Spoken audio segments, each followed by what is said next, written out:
എല്ലാവർക്കും വിനീത നമസ്കാരം.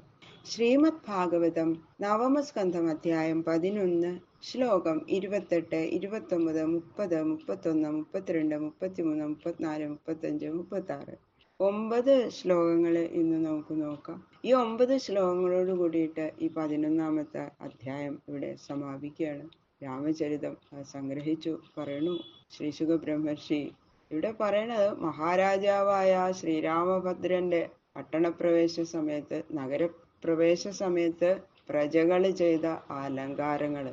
എത്ര സന്തോഷം കൊണ്ട് എത്ര കാലമായിട്ട് അവര് കാത്തിരിക്കുകയാണ്. ഭഗവാൻ അങ്ങനെ തിരിച്ചു വരുന്നു, നമുക്ക് രാജാവായിട്ട്, നമ്മുടെ രാജാവായിട്ട് വരണു എന്ന് അങ്ങോട്ട് അറിഞ്ഞപ്പോ, പട്ടണപ്രവേശം നടത്തണമെന്ന് പറഞ്ഞപ്പോ ജനങ്ങളങ്ങനെ സന്തോഷം കൊണ്ട് എന്തൊക്കെ അലങ്കാരങ്ങളാണ് ചെയ്തതെന്ന് അറിയില്ല. അതെങ്ങനെ അത് വിസ്തരിച്ചു പറയാണ് ഇതില് അടുത്ത ശ്ലോകങ്ങളില്. ശുക്ലാംബരധരം വിഷ്ണു ശശിവർണം ചതുർഭുജം പ്രസന്നവദനം ധ്യായേൽ സർവവിഘ്നോപശാന്തയേ ഗുരവേ സർവലോകാനാം ഭിഷജേ ഭവരോഗിണാം നിധയേ സർവവിദ്യാനാം ദക്ഷിണാമൂർത്തയേ നമഃ. ഓം നമോ ഭഗവതേ വാസുദേവായ. ശ്ലോകം 28. പൂഗൈ സവൃന്ദേരംഭാഭി പട്ടികാഭിസുവാസസാം ആദർശൈരാംശുഗൈ സ്രഗ്ഭി കൃതകൗതുകതോരണാം. സവൃന്ദേഹി കലകളോടുകൂടിയ, പൂഗൈഹി കവുങ്ങുകളാലും, രംഭാഭി വാഴകളാലും, സുവാസസാം ശോഭനങ്ങളായ വസ്ത്രങ്ങളുടെ പട്ടികകളാലും, ആദർശൈ ദർപ്പങ്ങളാലും, അംശുകൈഹി വസ്ത്രങ്ങളാലും, സ്രഗ്ഭി മാലകളാലും, കൃത കൗതുക തോരണം ചെയ്യപ്പെട്ടിരിക്കുന്ന കൗതുക സൂചകങ്ങളായ തോരണങ്ങളോട് കൂടിയിരുന്നു. ചന്ദനം, കർപ്പൂരം മുതലായിട്ട് സുഗന്ധദ്രവ്യങ്ങൾ തളിച്ചിരുന്നു എന്ന് പറഞ്ഞു അല്ലേ, ആ വഴികളിലൊക്കെ. പിന്നെ ഗോപുരങ്ങള്, മണിമാളികകള്, സഭകള്, അമ്പലങ്ങള്, ഭവനങ്ങള്, ഇവിടെയൊക്കെ മുൻഭാഗങ്ങളിൽ ഇങ്ങനെ പൂർണ്ണ കുംഭങ്ങള് വെച്ചിട്ടുണ്ടായിരുന്നു ഭഗവാന് വേണ്ടിയിട്ട്, പൂർണ്ണകുംഭത്തോടുകൂടി എതിരേൽക്കാൻ വേണ്ടിയിട്ട്. പിന്നെ കൊടികള് അലങ്കരിച്ചിട്ടുണ്ടായിരുന്നു. ഗൃഹങ്ങളുടെ മുൻഭാഗത്തൊക്കെ തെരുവുകളിലൊക്കെ കുലവാഴകള്, കുലച്ച വാഴകളെങ്കിലും കുലകളോടുകൂടി കവുങ്ങുകളും, വാഴകൾ മാത്രമല്ല കുലകളോടുകൂടിയ കവുങ്ങുകള്, ചിത്രതോരണങ്ങള്, വിശേഷ വസ്ത്രങ്ങള്, പട്ടുവസ്ത്രങ്ങളൊക്കെ ഇങ്ങനെ അതിമനോഹരമായിട്ട്, കണ്ണാടികള്, പൂമാലകൾ കെട്ടി അലങ്കരിച്ച, പൂമാലകളൊക്കെ കെട്ടി ഇങ്ങനെ അലങ്കരിച്ച ജനങ്ങളുടെ സന്തോഷമൊക്കെ എങ്ങനെയാ അവര് പ്രദർശിപ്പിച്ചതെന്നറിയില്ല. അത്രയും മനോഹരമായിട്ട് അവർക്ക് എന്തൊക്കെ അലങ്കാരങ്ങൾ ചെയ്യാൻ പറ്റും അതൊക്കെ ഇങ്ങനെ ചെയ്ത് അതിമനോഹരമായ പട്ടണത്തിൽ കൂടെ മഹാരാജാവ് ഇങ്ങനെ ശ്രീരാമചന്ദ്രൻ സഞ്ചരിച്ചു. അവിടേക്ക് രണ്ടു വശത്തൊക്കെ കൂടി നോക്കി ജനങ്ങളിങ്ങനെ ഭഗവാനെ കണ്ടിങ്ങനെ നിർനിമിഷരായിട്ട് നോക്കി നിൽക്കുന്നുണ്ട്. ഭഗവാൻ എല്ലാവരോടും പുഞ്ചിരിച്ചുകൊണ്ട് അങ്ങനെ സഞ്ചരിക്കുകയാണ്. ആനന്ദം, അവരുടെ ആനന്ദം ഭഗവാന്റെ മുഖത്തും അങ്ങനെ പ്രതിഫലിച്ചു കണ്ടു. തമുപേയു തത്ര തത്ര പൗരാ അർഹണപാണയ ആശിഷോയുജുർദേവ പാഹീമാം പ്രാക്തയോധൃതാം. അർഹണപാണയ, അർഹണങ്ങൾ പാണിയിൽ ധരിച്ചിട്ടുള്ള, പൗരാഹ പൗരന്മാര്, തത്ര തത്ര അവിടെ, തം ഉപേയു അദ്ദേഹത്തെ പ്രാപിച്ചു, ദേവ മഹാരാജാവേ, പ്രാക് പണ്ട്, ത്വയാ നിന്തിരുവടിയാൽ, ഉദ്ധൃതാം ഇമാം ഉദ്ധരിക്കപ്പെട്ട ഈ ഭൂമിയെ, പാഹി പാലിച്ചാലും, ആശിഷ ആശിസ്സുകളെ, യുയുജു പ്രയോഗിച്ചു. അവരൊക്കെ എങ്ങനെയാണ് ആ പ്രജകള് മഹാരാജാവിന്റെ നേരെ പ്രകാശിപ്പിച്ച ആദര ബഹുമാനങ്ങളെന്ന് പറയാണ്. പൂജാ സാധനങ്ങളൊക്കെ കയ്യിലെടുത്തുകൊണ്ട് ആ പ്രജകള് രാജസന്നിധിയില് അതാത് സ്ഥാനത്ത് വന്നിങ്ങനെ നിന്നു. ഭഗവാൻ വരണ വഴിയിലിങ്ങനെ നോക്കി നിൽക്കുകയാണ്, പൂക്കള് കൈ പിടിച്ചോണ്ട്. എന്നിട്ട് പറയണു, ഹേ ദേവ, പണ്ട് ജലത്തിൽ മുങ്ങിപ്പോയ ഈ ഭൂമിയെ വരാഹമായിട്ട് അവതരിച്ച് അവിടുന്ന് ഉയർത്തിയില്ലേ, യഥാസ്ഥാനത്ത് വെച്ചില്ലേ, അതുപോലെ ഈ അവതാരത്തില് യഥാവിധി ഞങ്ങളുടെ ഈ രാജ്യത്തെയും പരിപാലിക്കാൻ, ഈ ഭൂമിയെ പരിപാലിക്കാൻ കരുണയുണ്ടാവണേ എന്ന് ഭഗവാൻ അവതാരമാണെന്ന് മനസ്സിലാക്കിക്കൊണ്ട് തന്നെ ജനങ്ങള് പറയണു. അങ്ങനെ പ്രാർത്ഥിച്ചുകൊണ്ട് അവര് ആ പുഷ്പങ്ങൾ ഇങ്ങനെ ഭഗവാന്റെ പുഷ്പവൃഷ്ടി ചെയ്യാണ് ഭഗവാന്. തത പ്രജാവീക്ഷപതിം ചിരാഗതം ദിദൃക്ഷയോ സൃഷ്ടഗൃഹാ സ്ത്രിയോ നരാः ആരുഹ്യ ഹർമ്യാണി അരവിന്ദലോചനം അതൃപ്തനേത്രാ കുസുമേ അവാകിരൻ. ചിരാഗതം പതിം വീക്ഷ്യ, ചിരകാലമായിട്ട് ആഗതനായ സ്വാമിയെ കണ്ടിട്ട് ദിദൃക്ഷയ ദർശനേച്ഛ കൊണ്ട് ഉത്സൃഷ്ടഗൃഹാഹ ഉപേക്ഷിക്കപ്പെട്ട ഗൃഹകാര്യങ്ങളോടുകൂടിയ സ്ത്രീകളും നരാഹ പുരുഷന്മാരുമായ പ്രജകൾ ഹർമ്യാണി ആരുഹ്യ ഹർമ്യങ്ങളെ ആരോഹണം ചെയ്തിട്ട് അതൃപ്ത നേത്രാഹ തൃപ്തങ്ങളാകാതിരിക്കുന്ന നേത്രങ്ങളോടുകൂടിയവരായിട്ട് കുസുമൈ പുഷ്പങ്ങൾ കൊണ്ട് അരവിന്ദലോചനം താമരക്കണ്ണനായ ശ്രീരാമചന്ദ്രനെ അവാകിരൻ വർഷിച്ചു. കുറെ കാലമായിട്ട് നാട്ടിൽ നിന്ന് വിട്ട് തങ്ങളുടെ മഹാരാജാവ് മടങ്ങി വന്നത് കണ്ടപ്പോ പ്രജകൾക്ക് ആ സ്ത്രീകളും പുരുഷന്മാരും ഭഗവാനെങ്ങനെ കാണാനുള്ള ആ ആകാംക്ഷ കൊണ്ട് കൊതി കൊണ്ട് ഗൃഹകൃത്യങ്ങളൊക്കെ ഉപേക്ഷിച്ച് അവരുടെ വീടുകളിൽ നിന്ന് ഓടി വളരെ സന്തോഷത്തോടു കൂടി നോക്കി. അങ്ങനെ ഭഗവാൻ നടന്നു വരുന്നത് അവർ നോക്കുകയാണ്. കണ്ടിട്ടും മതിയാവണില്ല അവർക്ക്. അതാണ്, കണ്ടിട്ട് മതിയായി എന്ന് അവർക്ക് തോന്നണില്ല എന്ന്. അതൃപ്ത നേത്രാഹ. അങ്ങനെ അവരുടെ കയ്യിൽ പിടിച്ചിരുന്ന പുഷ്പങ്ങൾ കൊണ്ട് വീതിയിൽ കൂടി എഴുന്നള്ളുന്ന മഹാരാജാവിന്റെ മീതെ പുഷ്പവർഷം ചെയ്തു. അവരെല്ലാവരും ആകെ കൂടി ഒരു ഉത്സവം ആയി ഭഗവാന്റെ ആ വരവ് ജനങ്ങൾക്ക്. അതാണ് ഇനിതാ 5 ശ്ലോകങ്ങളെ ഒന്നിച്ചാണ് പറയണത്. എങ്ങനെയൊക്കെയാണ് അവര് ഭഗവാനോട് പെരുമാറിയതെന്ന് പറയാണ്.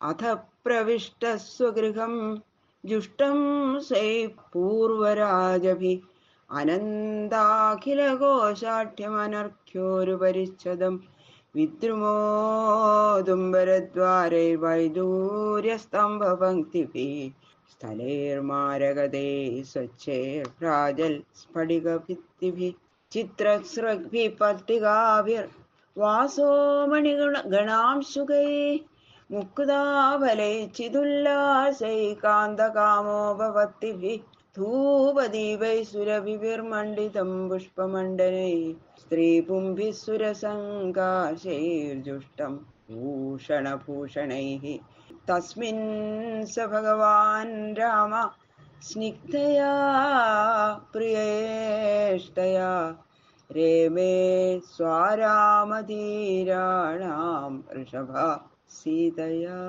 കില.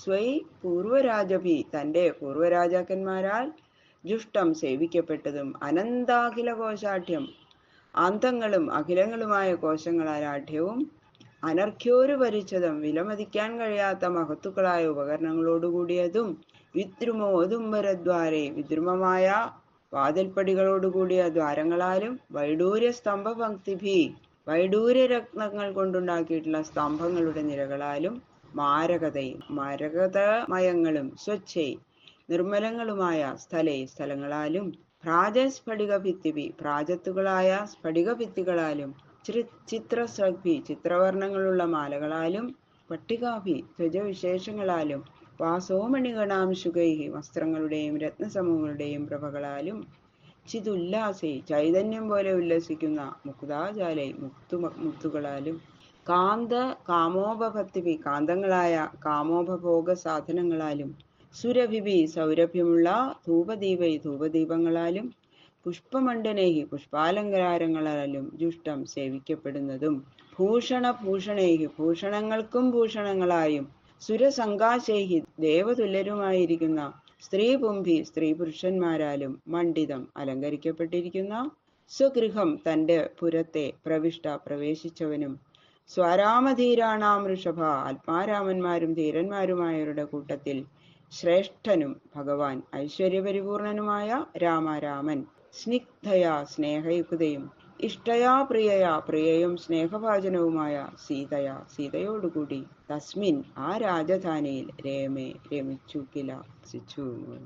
അങ്ങനെതാ ശ്രീരാമചന്ദ്രൻ ആ മനോഹരമായിട്ടുള്ള ആ രാജധാനിയില് തന്റെ പൂർവികന്മാരായിട്ടുള്ള ഇക്ഷ്വാകു മുതലായിട്ടുള്ള മഹാരാജാക്കന്മാര് അധിവസിച്ചിരുന്ന ആ രാജധാനിയിൽ ഞങ്ങളുടെ സീതാസമേതനായി പ്രവേശിച്ച് സുഖമായിട്ട് വസിച്ചു എന്ന് പറയും.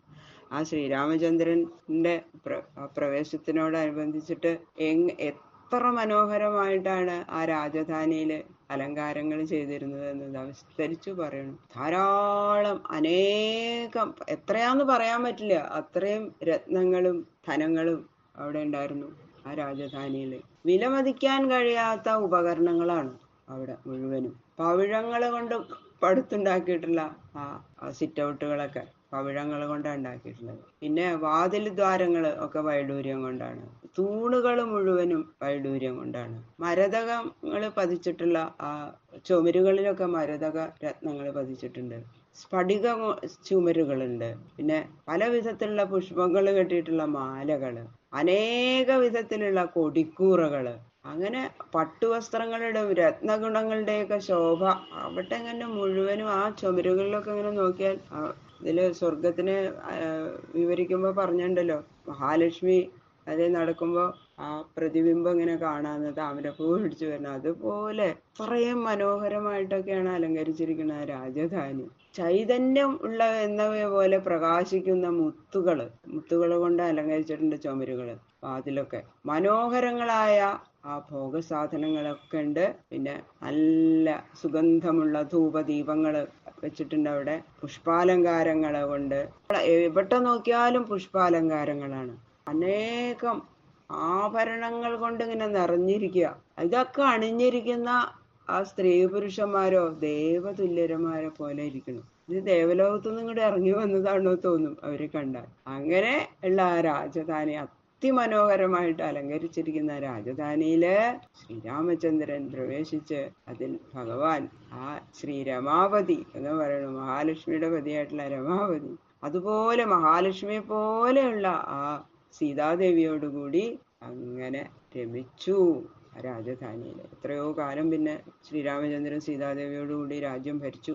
എന്നാൽ അങ്ങനെയൊക്കെ ആണെങ്കിലും അദ്ദേഹം ആത്മാരാമനും ജിതേന്ദ്രിയനുമായതുകൊണ്ട് സ്ത്രീ സേവാ നിമിത്തം ധർമ്മത്തിന് വിഘ്നം വരുത്താതെ, അതുകൊണ്ട് ഭഗവാൻ ശ്രീകൃഷ്ണൻ ആയിരുന്നു എന്ന് പറഞ്ഞില്ല, അതുപോലെ തന്നെ ശ്രീരാമചന്ദ്രനും ധർമ്മത്തിന് യാതൊരു വ്യതിയാനവും വരാതെ ആ സ്ത്രീയില് മുഴുകാതെ ആത്മാവിൽ തന്നെ രമിച്ചുകൊണ്ടിരുന്നു അദ്ദേഹം. ഉഭുജേ ജയഥാകാലം കാമാൻ ധർമ്മമപീഡയൻ വർഷപൂഗാൻ ബഹൂൻ നൃണാം അഭിധ്യാദാംഘ്രിവല്ലവ. നൃണാം മനുഷ്യരാൽ, അഭിധ്യാദാംഘ്രിവല്ലവ അഭിധ്യാനിക്കപ്പെട്ട പാദപല്ലവങ്ങളോടുകൂടിയവനും, ധർമ്മം അപീഡയൻ ധർമ്മത്തിന് ഹാനി വരുത്താത്തവനുമായിട്ട്, കാമാൻ കാമങ്ങളെ, വർഷപൂകാൻ അനേക സംവത്സരങ്ങളിൽ, യഥാകാലം കാലാനുസരണം, ബുഭുജെ ഭുജിച്ചു. ആ പ്രജകൾ മുഴുവൻ ശ്രീരാമചന്ദ്രന്റെ ആ പാദപല്ലവങ്ങള് സ്മരിച്ചുകൊണ്ടാണ് ഇരുന്നിരുന്നത് എപ്പോഴും. അങ്ങനെയുള്ള പ്രജകളാൽ ഭക്തിപൂർവം ധ്യാനിക്കപ്പെട്ട പാദപല്ലവങ്ങളോടുകൂടിയ ഭഗവാൻ ശ്രീരാമചന്ദ്രൻ തന്റെ ധർമ്മത്തിന് ഒരു ഹാനിയും വരുത്താതെ, എന്നാൽ ആ ഉചിതങ്ങളായിട്ടുള്ള ആ ഭോഗങ്ങൾ മുഴുവൻ അനുഭവിച്ചുകൊണ്ട് തന്നെ, ഇതെല്ലാം അനുഭവിച്ചുകൊണ്ട് യഥായോഗ്യം അനുഭവിച്ച് ധർമ്മത്തിന് ഹാനി വരുത്താത്ത വിധം രാജ്യം ഭരിച്ചു. രാമന്റെ ശ്രീരാമചന്ദ്രന്റെ രാജ്യകാലം സർവ സമ്പൽ സമൃദ്ധി, എല്ലാവർക്കും രോഗങ്ങളില്ല, ആദിവ്യാധികളൊന്നുമില്ല, ജരാനരകൾ പോലും ഇല്ല മനുഷ്യർക്ക്. മരിക്കണമെന്ന് വിചാരിച്ചാൽ മാത്രമേ മരിക്കുള്ളൂ എന്നാ പറയണത്. വൃദ്ധരും രോഗികളൊന്നും ഇല്ല രാമരാജ്യത്തില്. അങ്ങനെ ശ്രീരാമചന്ദ്രൻ വളരെ കാലം രാജ്യം ഭരിച്ചു എന്നത് ശുഭമായിട്ട് അവസാനിപ്പിച്ചു ഈ അധ്യായം.